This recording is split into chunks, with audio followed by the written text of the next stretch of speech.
As usual, another great guest, but a quick diversion. You'll notice that our full name is the Marketplace for Health, Wealth, and Freedom. Well, let's talk about your health for a moment. If you'd like to escape from the stranglehold of insurance and be able to see alternative doctors or go across state lines for care, then you definitely need to take a look at patientempowerment.mpb.health and see if that's the fix you've been looking for. Now, let's get back to the show. We want to see you. A lot of folks want to see you because, in part when they hear Super Bowl champion, Well, I need to clarify that.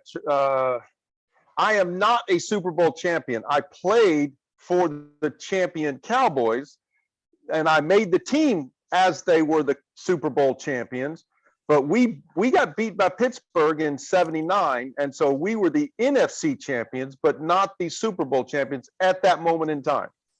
So I needed to clarify that. I know, and you've clarified that before, but it's more fun just to use that phrase. You do like using that phrase, and that's okay. And you lost to my Steelers, when I was 11 years old. And tell us again. So you were a wide receiver, but you were doing special teams. How active were you in that game or the next season? Because I know you ended up at Minnesota, right? No, I played. I played all the special teams, which means I got killed almost, every play.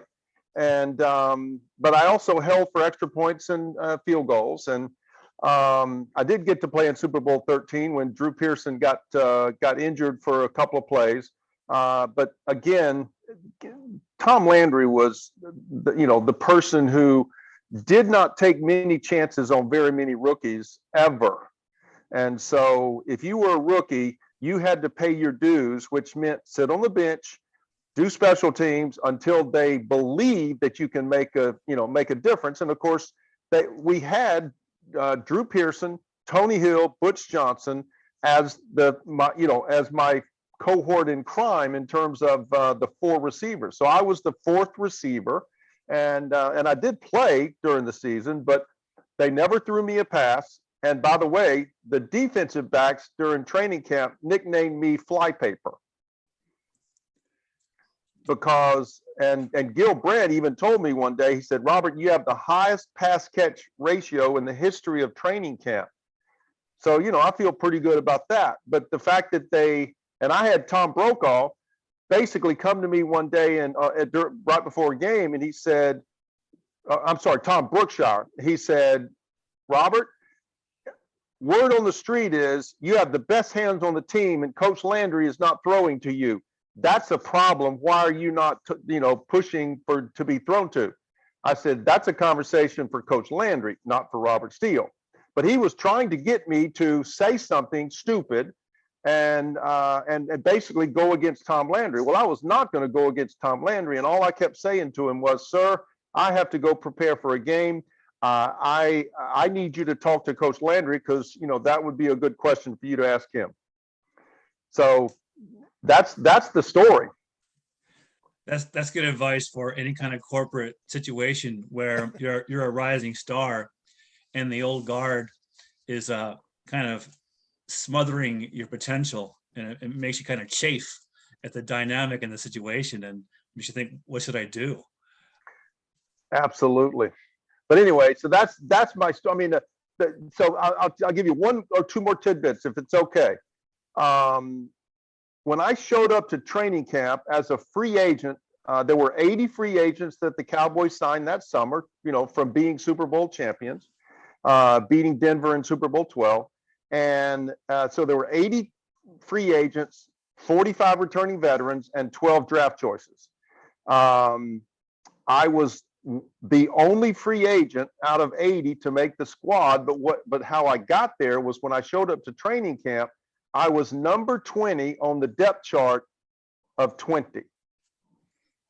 So I was DFL. And you can say dead last and you can figure out what F means. I was DFL. And so, but when I looked at the depth chart the day I got to training camp, I said, "This is awesome. This is who I am, Charles." I said, "This is awesome because I have nowhere to go but up, and these boys have somewhere to go down.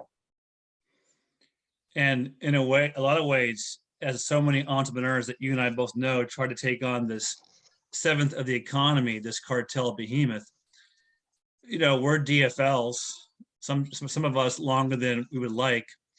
And so today's webinar is how we rise. And since your football career, you really have risen with a lot of clients, a lot of success, so much that you were able to help found a center on professional selling at the University of North Alabama. You've got some pretty cool company names at LinkedIn, Fraudlens and TruthMD, both for which you are a marketing specialist. And, just as soon as I got a scholar I know, John Goodman at Forbes, to feature empowering benefits combo sharing with HSAs with the concierge to hold your hand, along comes you to be our CEO.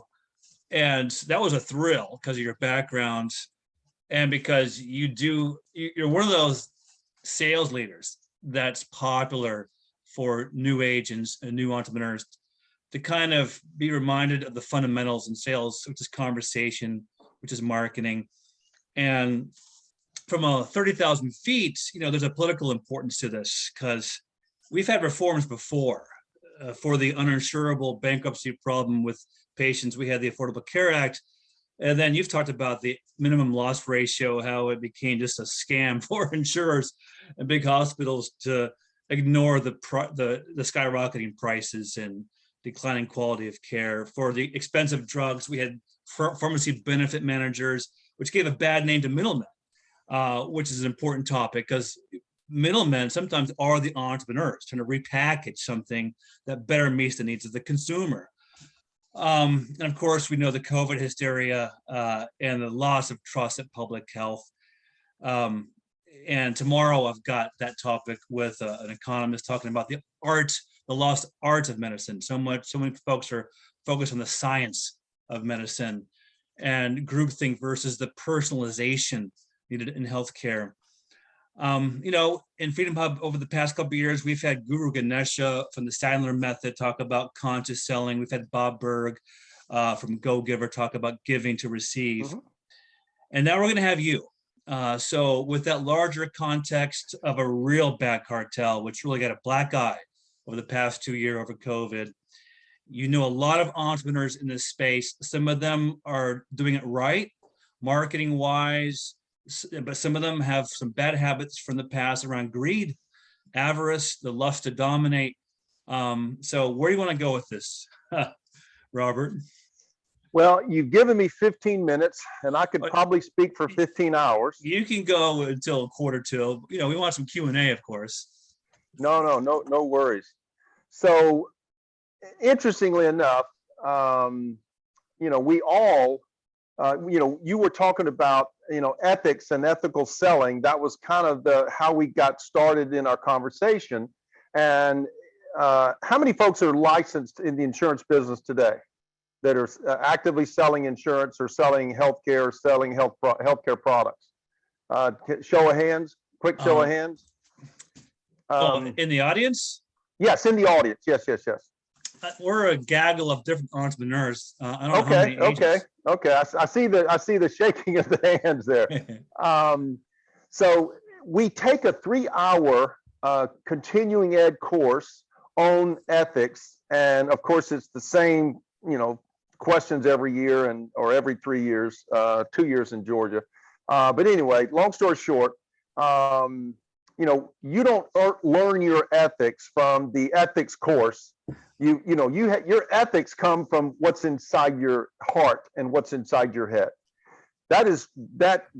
Means you should never ever have to take an ethics test unless truly you have been to jail for ripping somebody off. That's when you should take an ethics test. But at the end of the day, I brought this up as basically the Simon Sinek, it's all about the why, because I think he has made the why question, infamous. And I know most of you have seen his videos, and he's brilliant at what he does. He's a brilliant presenter. And so the first time I heard this, I literally was thinking about the fact that I have used questions in my work my entire career. And so, Charles, you've heard me speak about sales process. And, we all start the process the same way. We all have suspects. We all have prospects. We all do, should be asking qualifying questions. We should be then moving to what I call, my time to shine, or our time to shine. And I've taught this, I teach this whenever I do teach at the Steele Center. They don't let me full teach. They just let me talk from time to time because I'm not a professor, but they do allow me to speak from time to time, which is fun.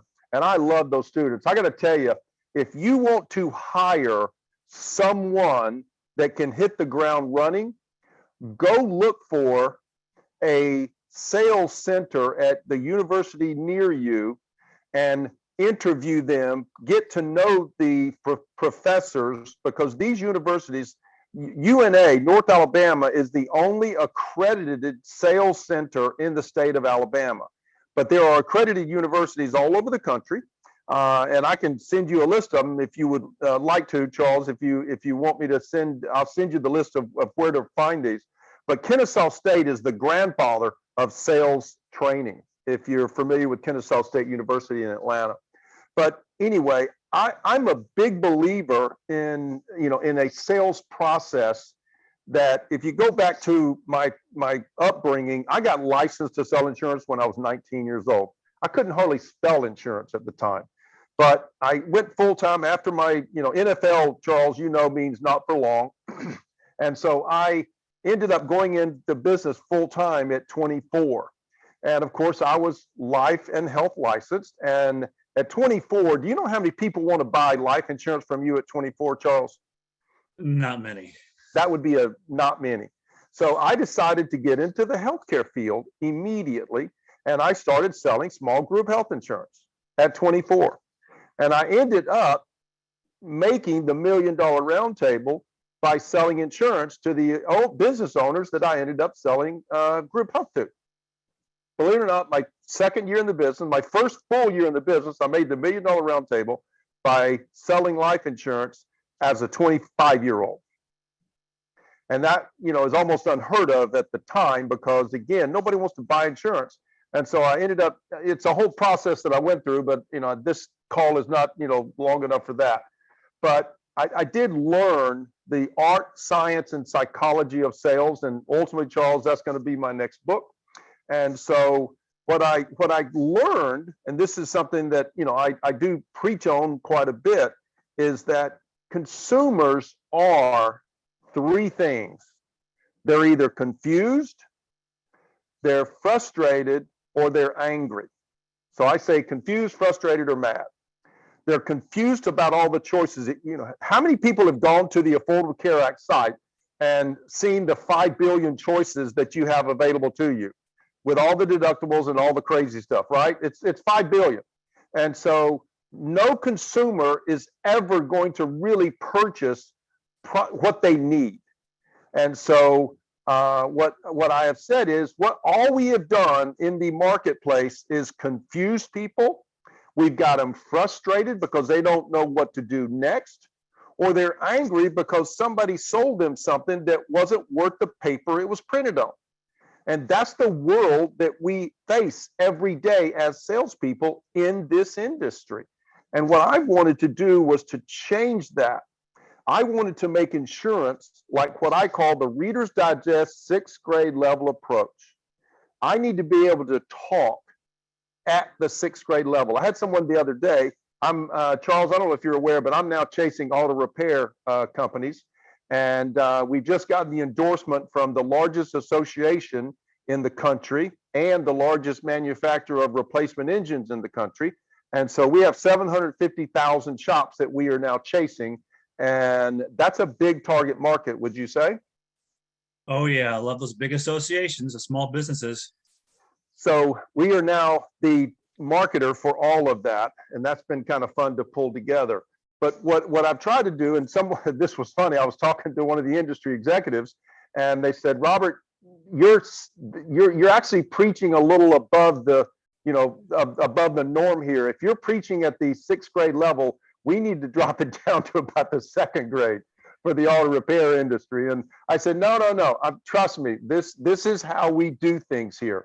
And so truly, I try to make sales in the healthcare field as what I call the Reader's Digest, very simple, very straightforward, and understandable, so that we take out the confusion, the frustration, and the anger with which the public, feels. And so what I say is, most consumers don't understand. Let me ask this a question, and I want some nodding of heads. How many people, as consumers, have you ever, faced that, truly are comfortable with 4 subjects: insurance, employee benefits, healthcare, and financial services? How many people are comfortable with those subjects in the world that we live in today? How many? I think Christina in chat answered that with a capital exclamation points, none. 0. So the answer is, we have to be, and it's not that people are not smart. This is just not what they do every day. This is what we do every day. And so when I'm talking to a garage owner, just yesterday, I was talking to a garage owner, and I said, let me ask you a question, sir. If I blew out the engine in my truck and I needed a new engine, how good of a consumer do you think I am purchasing a new engine? He said, I bet you'd suck at it. I said, I can't even put oil in my car, let alone buy an engine, right? And so what we have to do, what I've said many, many times is, and you've heard me say this, Charles, if we're going to bend the healthcare cost curve, if we're going to change the healthcare dynamic, we have to purchase healthcare differently. We have to purchase health insurance differently. And so those 2 things, that's what I focus on, is educating people on how to purchase healthcare differently and purchase health insurance differently. When I had my knees replaced in 2016, actually 15, sorry about that, I used Healthcare Blue Book as my search tool, and I was able to find choices, $28,000 for a double knee replacement and $128,000 for the same double knee replacement, and cost quality measures all over the board. And I chose Park City, Utah, because I was only going to do this one time. Who's going to do a double knee replacement 5 times, right? Nobody. I was going to do it one time. If I'm going to do it one time, I want the highest quality outcome, the lowest possible cost. And that's what we have to do. We have to help and hold our clients' hands to assist them in purchasing healthcare. I talked to an employer in Massachusetts last year, and I moved them from a self-funded plan, 35-person self-funded plan. And I said to the CFO, I said, why in the world would you allow your employees to go anywhere at any time for any cost to purchase their health care? I said, all you're doing is opening up the checkbook of your owner. Are you kidding me? He kind of first was nodding his head, and then he kind of smiled and he says, how do we change this? I said, we've got to do things differently. Let me show you how. So he became a client. So that's really what we have to do. And that's why this mission is so critical for us, is that mandates, the mandate to purchase healthcare is madness. The mandate to wear a mask is madness. The mandate to do anything that the government tells you to do is madness. And so we have to help people learn how to live a longer, healthier, happier life. And that's a process. You don't get there overnight. It's a crawl, walk, run approach. I use crawl, walk, run all the time. And so what I want to do is make sure that in the sales process, my close is about a 10% close. It's not a 50% close. I'm not pushing people to, beg them to buy. I'm pushing them to just nod their head. I like people nodding their head up and down, not side to side. And so the nodding of the head is how do you get to that nod of the head? You get to the nod of the head by asking fact-finding and feeling-finding questions. The discovery process, what I call, basically stage 3 of the sales process, is where it's at. That's where you live and die on the sales field of life. Fact-finding and feeling-finding questions. If you get your prospect engaged and talking and answering those questions that you ask, that is how you get them to get to a point where the close is a 10% effort, not a 90% effort. Does that make sense? Not in my head. So is my co-host. So that's the process that I go through all day, every day with every sale. And I got to tell you guys, I just closed about a $20 million deal 2 days ago because of doing exactly what I just shared with you. I do consult with 2 other companies. I have Steele Financial Group. I am Chief Revenue Officer for TruthMD, and I'm Chief Revenue Officer, Chief Sales and Marketing Officer for Fraudlens. And so in those roles, my goal and my job is to help people. This is, don't laugh when I say this. I help people sell shit that they do not know how to sell. Does that make sense? Well, yeah. I mean, you edited our invitation that selling is something a lot of folks do grudgingly. Every IT, healthcare IT company that I've ever worked with and consulted for have great people, great products, great technology, great capability, but they suck at sales. They don't know how to build the storyboard. They don't reach out to the right people. They don't have the right value proposition. This is what it takes to make and close large deals. And that's what I love doing. That's what I literally love doing all day, every day. So when I talk about the why buy, and I'll try to end with a couple of, I'm happy to go on for as long as you want me to, but when I say why buy, the why buy for me is when we have a prospect that is brand new to this process or hesitant. Every prospect is hesitant because in the sales process they think they're this is a battle royal, if you will. This is a battle royal where I win and you lose. And the way I've turned sales in my entire career is I have basically put the commission on the table.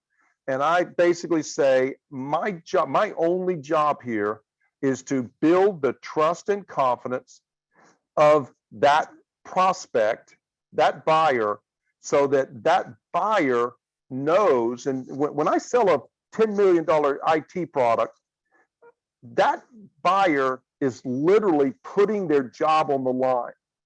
Literally, think about it.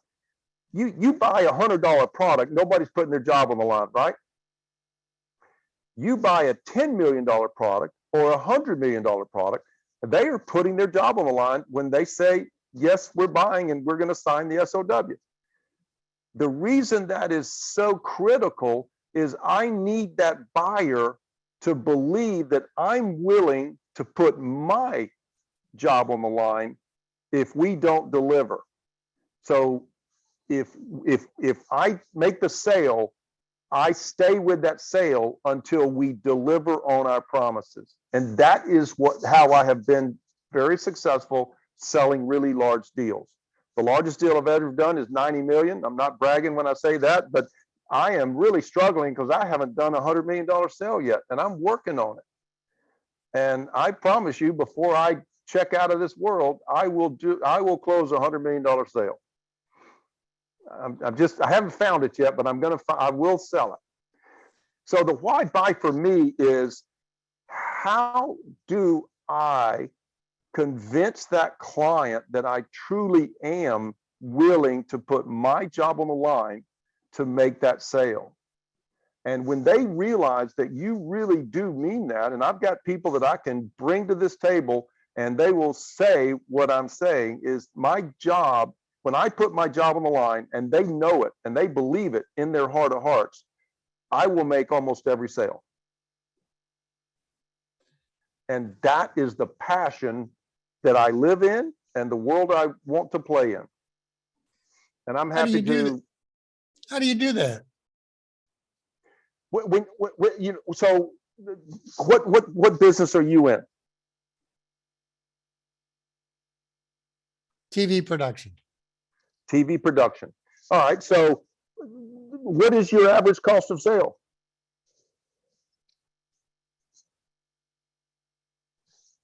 Well, Is it 500 or is it 500 or 5,000 or 500,000? 5,000 to 50,000. Okay. So in that world, you're not. It is not a life or death purchase. Would you agree with that? It's not a life or death purchase, right? As it is a $5 million or $10 million purchase. That's kind of a life or death purchase, right? So what I do there in a $5,000 to $50,000 offering is during that stage 3, when I talk about our time to shine, that's what I use stage 3 for. I'm sorry, stage 4 is our time to shine, where I want to, because I've asked the right questions, I've asked the right fact finding and feeling finding questions. It's now my time to tell my story. And I build that story all around what that prospect, the questions that they answered. So I'm able to tell that story based on what I call preaching from the overflow. You know, I've been doing this a long time. So I've got stories and I've got anecdotes and I've got all of that. And you do as well. I mean, if you go back and do your history, you've got stories for days, right?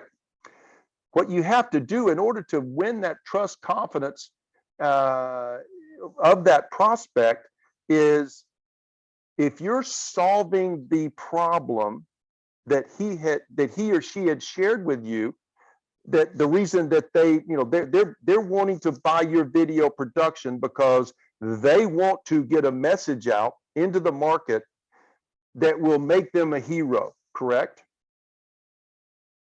So your job is to show them how to become a hero. And if you show them how to become a hero, you should close every deal.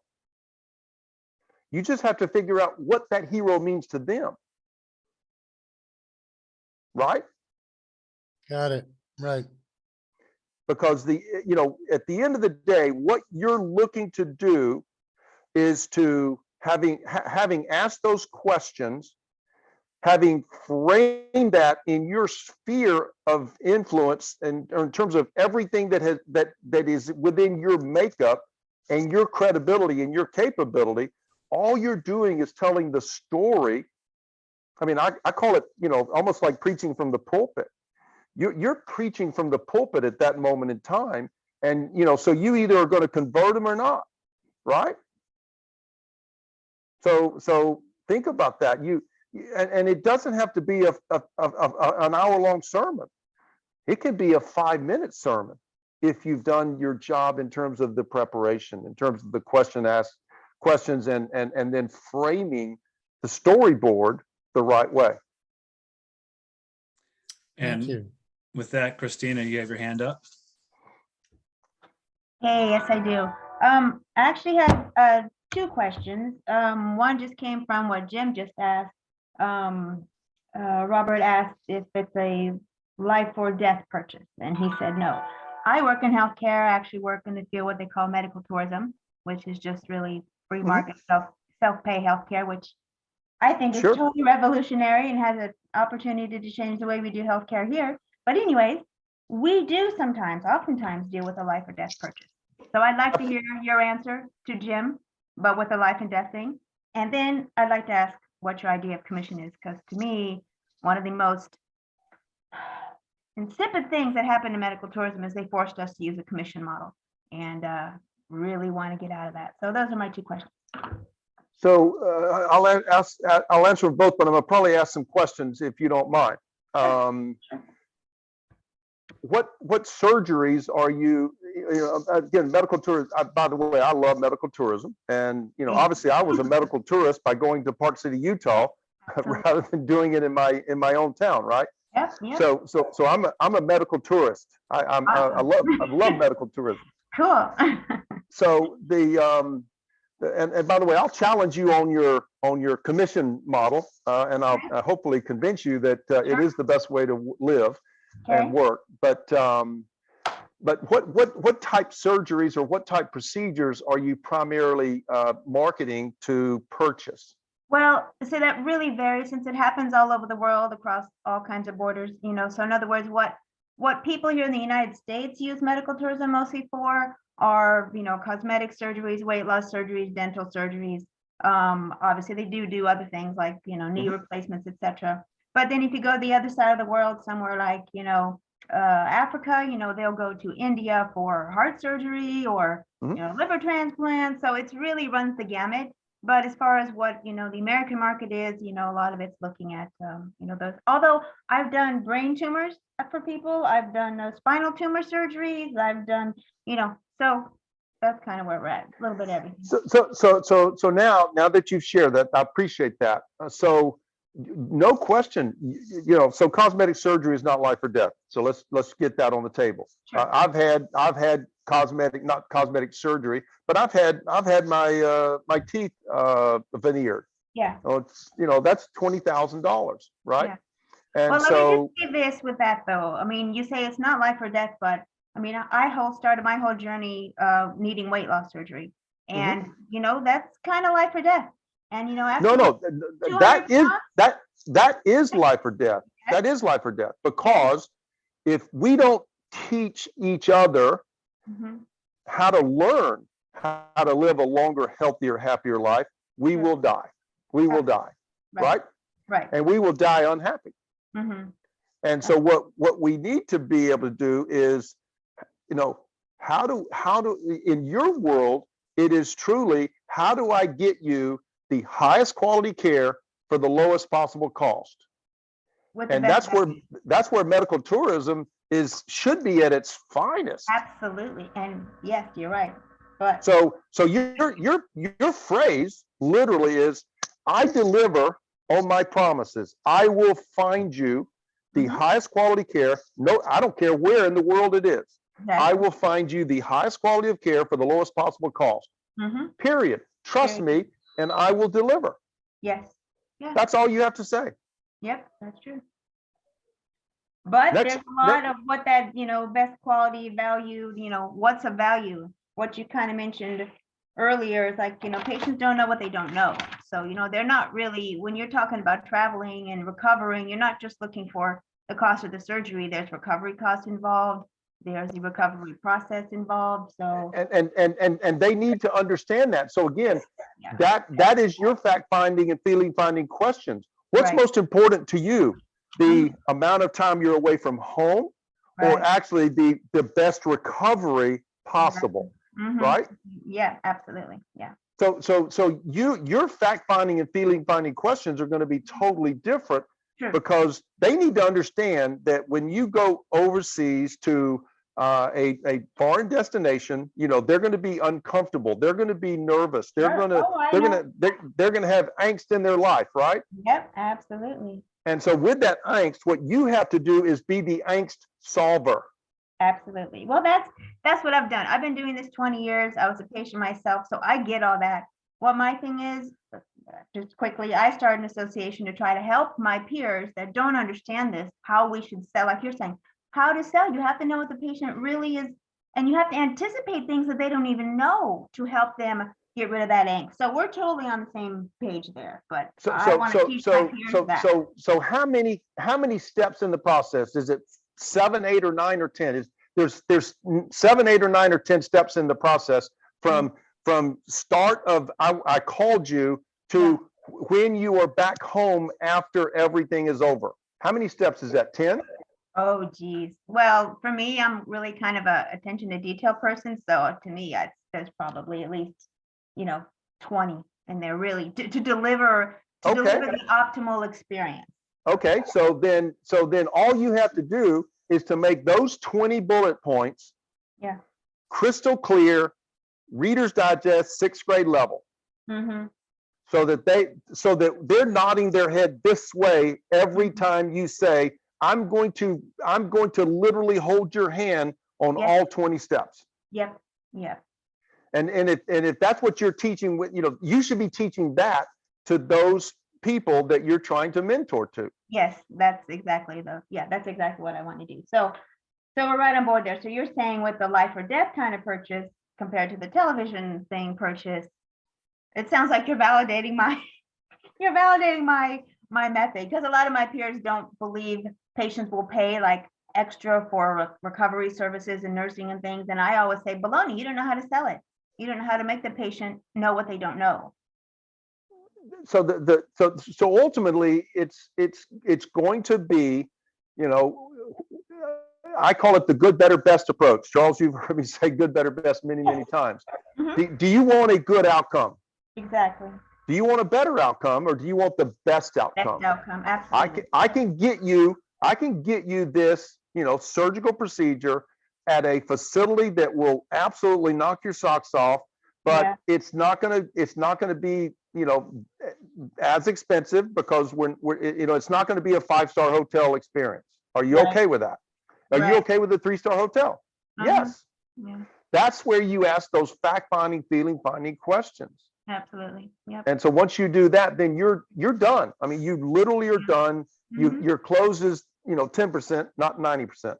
Yeah, absolutely. You've totally validated me. I so appreciate that, Mr. Steele. Now, Now, one now, thing I now, want you now to your question on your commissions, I want to ask Yes, you, thank you. what is your fear on commissions? My fear is I have just seen that, it's just careful what you incentivize. So medical tourism, we've been stuck. We really, instead of being patient advocates and coordinators, we've become surgery brokers.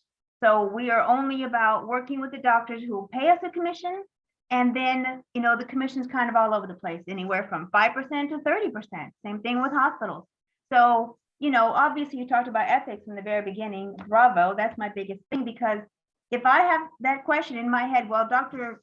X is going to pay me 10% of 5,000, but Dr. Y is going to pay me, 15% of 6,000. That's where you get to that moral dilemma. I want to be paid for what I know as an advocate, as a facilitator, as a coordinator, knowing all this stuff I know that the patient doesn't know, and helping deliver that optimal recovery process. And I've just seen it be totally trashed because commission is incentivizing what I sell rather than the experience that I provide. So again, I'm gonna turn you on your head a little bit, if that's okay. Yep. Because number one, why would somebody pay you 15%? If someone's willing to pay you 15%, I would bet you their surgery sucks. I totally agree with you. I didn't even go there, but you're absolutely right. Yep. So there is a cost of doing business. Yes. And that cost of doing business in your world is, let's call it 5%. Let's just say it's 5%, right? Right. So, by the way, let me tell you a story. Okay. I got fired for making too much money one year. Yeah. Wow. And I got fired on a 5% commission. Mhm. And I was making more than the CFO and the CEO combined. And he basically, he came to me and said, we're going to terminate your contract. I said, for what reason? He said, well, the board, whenever somebody wants to fire you and they say board, it's BS. Yeah. So it's their world. They're blaming on somebody else because they're chicken shit. And so the issue is, I literally looked at the CEO and I said, do you see that bank across the street? He said, yep. I said, you see the ATM machine? Yep. I said, if you walked over there and put in $1, and every time you put in $1, it spit out $20, how long would you stand there? He said, all day. I Mhm. said, then why are you bitching about my 5% contract? Yeah. Yeah. Sounds like an idiot. Well, no, I sound like jealousy. so he actually didn't terminate my contract that year Yeah. until I doubled his sale again. Yeah. And then he terminated my contract. Yeah. I mean, took I this thought company, that I was took this bad. company from 5 million of sales Yeah. to 85 million of sales from 08 to 13. Yeah. I've done that for individual doctors. I've done that. And they've So- been like, I mean, I can't guarantee those numbers, but I mean, I've given them a multiple increase. And they turn around and say, you know what, we can do this ourselves. Or now that I'm famous and I've created a reputation, that's another problem with the commission. Well, so- so-and-so will do it for 5%. You're asking me for 10%. You know, that's why I said commission. So Christina, you know what I say to everybody when they say, well, I can do this better? Yeah, Go Sure. forth and prosper. yeah, yeah. And I don't care. Because guess what happened to the company that I took from 6 million? They had not made a sale in 18 months the day I showed up. I Yeah. took them from 6 million to 80 million, 85 million, from Mhm. 08 to 13. And they sold the company 3 years later because they couldn't make the sales that I was making. Yeah, I hear you. I've had doctors fold after that. They wanted to do it themselves and it never went anywhere. I get that, but I'm Well, still trying to understand why. So you're saying commission, so why Commi- should I keep commission in the industry? Because to me, commission is the honest broker, actually. Commission is the best way to be compensated. I don't want a salary. I want to be paid for performance. If I deliver on my promises and you get the best possible outcome, I want to be paid for that. A worker is worthy of their wage. You need to, we should never be embarrassed. We should never back up to any table. Mhm. And that's really what makes this world go round is I should be paid. Now, don't get me wrong. A CEO of a health insurance company should not be making 20 and 30 million dollars a year. Would everybody agree with that? True. Oh, totally. Oh my gosh. Now, I'll say some of these football players and baseball players shouldn't be making what they're making, but that's the free market, and I'm a free market person just like everybody else. But at the end of the day, we in sales get discounted many times, and I don't ever get discounted. I get discounted, but I don't accept that discount because I know what my value is, and I know what I bring to the table. And every person on this call should feel the exact same way. All right. Well, I have to think about that a little bit more. Okay, we but, got to move on. Thanks, Christina. Yes, thank you. And Robert, your hand is up. Hey, great talk. I got a question, if you could reflect on it as a salesperson. My observations of the world is that things have gotten really fast and really complicated. And also, like, all our institutions are getting a little sketchy. So for me, a salesperson in healthcare or really in anything, to me, the two most important things are, number one, are you competent? You know your product. Number two, are you really looking out for my best interest? It's a character kind of thing. And I'm wondering if you can find ways to convey that. How much value is that in the sales marketplace? Well, again, if someone doesn't, Robert, if someone doesn't trust you, guess what? They're not going to buy from you. And the things that I have, what has assisted me in that effort has been, how do I engage that prospect? How do I gain their trust and confidence? Because life is all about trust and confidence. I don't care what you're doing. It is all about trust and confidence. You have to be confident that you are the right solution. Now, the question is, a lot of salespeople don't have the right solution, but they're going to continue pounding on the pavement because they're chasing people that should buy, but they're not the right prospect. Okay. So I actually do like no, Robert. I like no for one reason. It puts me back on the right track to get to the prospect that actually needs what I have. And that's the difference, from a sales perspective. There's so many opportunities in healthcare IT, that, all you have to do seriously is figure out who the target prospect is and then go sell that prospect. But that requires research, and most salespeople are lazy. They don't want to do that research. They want to, basically, whether it's a referred lead or some other, process, they want it to be easy. They want the easy button. And while I love the easy button, how you make it easy is doing the groundwork, the plowing, if you will, of the fertile ground to make sure that you can get where you want to go. So trust and confidence. How do you build that? Knowing and understanding that you have a prospect that needs what you have. And at that point in time, then it does become your time to shine. And if you shine, and then it's a budget issue, then you have to figure out how to fix that budget issue. In terms of can they pay it all up front? Can they pay it over time? Is it a SaaS model? Whatever. But it's there's so many factors that come into that large sale that are more than just yes I want it, yes I need it, but right now is not the best time to buy. Okay, well then let's figure that out. And I've that's where it really is a process to really get into the weeds with that customer, so that they truly do know it's not about the commission for you, it's about solving a problem. Thanks, Dr. Campbell. And final question, we may have time for another question.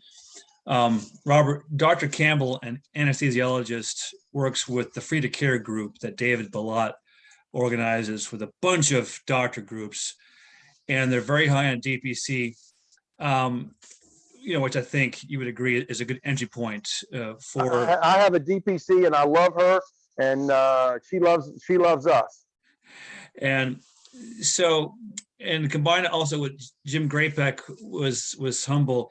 His other venture is Pavilion, which seeks a better entry point around integrated care for the changing market, as folks get dissatisfied with just prescriptions for the real epidemic, which is chronic disease. You mentioned helping folks live longer and healthier. Whether it's DPC or sharing that Dr. Campbell likes, he's friends with the Sedera folks. How do we educate our small business association fellow marketers and to really accept the new paradigm? Because they are so dumbed down to think insurance is the monopolistic only option, maybe through the exchanges, which are confusing folks, as you mentioned. Maybe a final comment on this healthcare 2.0 around new options like sharing for major medical, DPC, whether it's Pavilion to upgrade the entry point around more integrated care. Some thoughts on that? So again, I go back to, Charles, what I've done in the past, which is I always create what I call a good, better, best proposition, where I always put like virtual healthcare. So you're aware that I love virtual healthcare. I love having a health sharing or medical cost sharing product with DPC. And I think that is a very solid approach to getting the highest quality of care for the lowest possible cost. And then obviously you can add additional things onto the platform in order to, make it a, best product. And everybody's idea of what that best product is really a matter of, how many things that you can bolt on, so that it doesn't become price prohibitive, but it becomes, it's still this is the best value for me. And that at the end of the day is what it's all about. So I still like a good, better, best approach, always will. And I love health sharing, and I love medical cost sharing. And I am a keen advocate of the fact that, there are people that are going to have to stay with the exchanges. And I said in 2010, I would never sell an exchange product, and I never have, never will.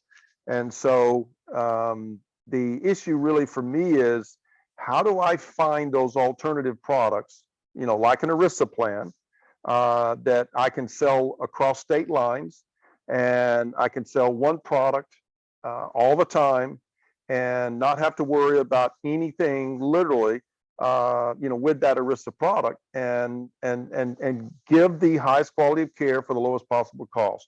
And that's really what I do, and that's what I would advocate for anybody else to do, is to,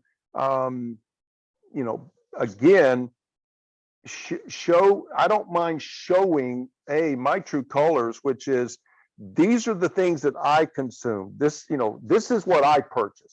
This may not be for you, but this is what I personally do, in my world. And believe it or not, I've said this many times, and I do this as a consumer. I'll say, so Charles, you're trying to sell me a computer, and I'm at the store and I'm asking some questions about the, thing, and you're a very knowledgeable computer salesperson. And I'm going to say, Charles, what computer do you have at home? Well, I have a MacBook Pro. Oh, okay. So tell me why you bought the MacBook Pro. Because it's more expensive than the PC, right? Well, I bought the MacBook Pro because it allowed me to do these three things, right? Mm-hmm. And I make purchases in that way, actually way more than I probably should. But it is how I work through a purchase that I don't quite understand, because I don't know everything about a computer.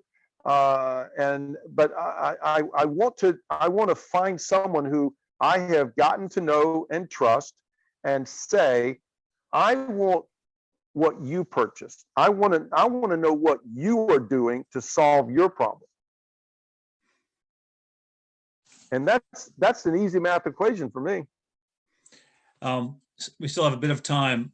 Going back to Jim's pavilion project, he, like others, are interested in big money investors.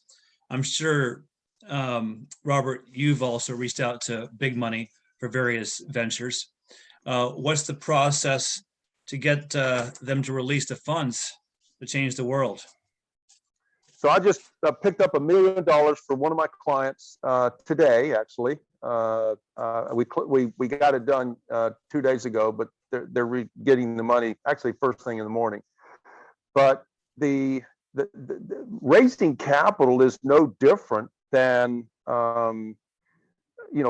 making a sale. It's literally the exact same process. It's literally the exact same process. And I raised a company. You'll get a kick out of this, Charles. Back in 2006, I raised. I got a company that was an IT company doing $600,000 of revenue, a $35 million valuation, and I raised $15.5 million for the company. On $600,000 of revenue, $35 million valuation. Hear that, Jim? Robert, yeah. No, I'm thinking that we probably have more in common. Can you hear me? Yeah. Okay. I can, yeah. In the sense that with this pavilion and I'm also a biofeedback practitioner, and I've been a health reporter and so on. There are a number of technologies out there, especially that are used in sports, that can, pulsed electromagnetic fields, infrared, and different devices, microcurrent, that can really heal up a lot of tears and things pretty quickly, that most people don't know exist. Doctors don't talk about them. So Right. This facility that I'm working on, and Charles mentioned, would incorporate a lot of these devices, these technologies, knowledgeable people, so we can get everyone, and including this bioresonance biofeedback device I use, works remotely even. I mean, at least for scanning people, like as an assessment device, I Right. have clients around the world. I can take and give a pretty good diagnosis, which the FDA doesn't allow me to do, by the way. Mhm. But this device really works. China just bought a couple of thousand of them. I mean, and we should be using these. People should Mhm. know about them. And Sure. that's at least what I want to do with this pavilion is it's as a showcase. And then these centers people can come to because we're light years ahead of what's going on today. Sure. Suggest any thoughts? Because, well, maybe the FDA is going to go down with everything going on. You know, all of that. Maybe we need a sanctuary city for like our business zone, prosperity zone. But yeah, it's kind of educate and sell at the same time is what I suppose my model is. Well, again, I would need to know a good bit more. Happy to have a separate conversation with you. Yeah. But I would need to know a good bit more about exactly what you're doing. I mean, I get, you know, the approach, but until I saw it and, you know, could almost touch it and feel it, I wouldn't be able to give you a value judgment on exactly what I would do next. But Yeah. that is, that's kind of what I have fun doing is, you know, as I said, I love helping people who have great products, great ideas, great, but they're struggling at how do I get it to the market? Because I just need, you know, I need either a different story, a better story, or some change, Yeah, some yeah, yeah. wrinkle. Yeah. Because we got, you know, Jim, we all have blind spots, do we not? Sure. Yeah. So what we need to do is find what that blind spot is for each of us. And if we then can address that blind spot, you're going to be amazed at how different your world will be once you solve that blind spot problem. Okay. Well, I'll be sure to send you a little video or something you can look at, you know. No, I'd love to see it. Thanks. Okay. And Robert, what's a closing bit of hope you can give to the entrepreneurs and disruptors on our weekly Freedom Hub webinar, and then maybe how folks can reach you to talk more? Because you are a good source of info to get to that next step. So, well, again, I'll tell you, take a look at my podcast, Beg, Borrow, Steal. I'm interviewing C-suite executives, and I'm asking them, you know, we play a football game. It's 4 quarters. I have a first quarter, second quarter, halftime, third quarter, fourth quarter, potential overtime, and I framed a question for each of the 4 quarters, and so that's one way to kind of get to know C-suite executives and what's going on in their head. The head of all strategy for a company called Cotivity is Jordan Bazinski. He is out of Massachusetts, Boston area, and he was really intense in the conversation. And he basically shared some nuggets of gold that you should listen to that. And again, it's not me talking, it's them talking. But Jordan basically said, AI and machine learning is going to be similar to the computer 20 years ago. AI and machine learning, if every executive is not involved in AI and machine learning, you are going to be out of business quickly. AI, machine learning. And how do folks reach you? LinkedIn, maybe? LinkedIn always. Robert at Steele FG. Robert at Steele STEELE.FG.com. And you know, I'm always on LinkedIn somewhere, and you know, I've got my podcast and I've got a few other things, but I'm always a text away or a chat away if you want to ask me a question. So what about your wealth? If your money could actually talk to you, would you listen to it? Well, with the DNA Network Academy, your money actually can talk to you, and it's going to tell you just what it told this client. This family had over 24 debts, mortgages, car loans, the works. They were on track to take 20 years to pay it all off, and instead did it in 8.5. Plus, they did it without refinancing, making more money, or even changing their lifestyle. So find out for yourself with a free analysis that is completely confidential. No personal information, no social security numbers, no credit checks, none of that nonsense. But what is exciting is that the outcome of that report you receive is a guaranteed outcome for you. To get that report, head on over to bit.ly/debt to wealth. You will arrive at this simple form. Fill it in as simple as lender number 1 and credit card number 2. What really matters is the accuracy of your numbers. You'll be able to see that if instead of 20 years or whatever your number is, that you may actually be out of debt and on your way to wealth in as little as 6.3 years like this client.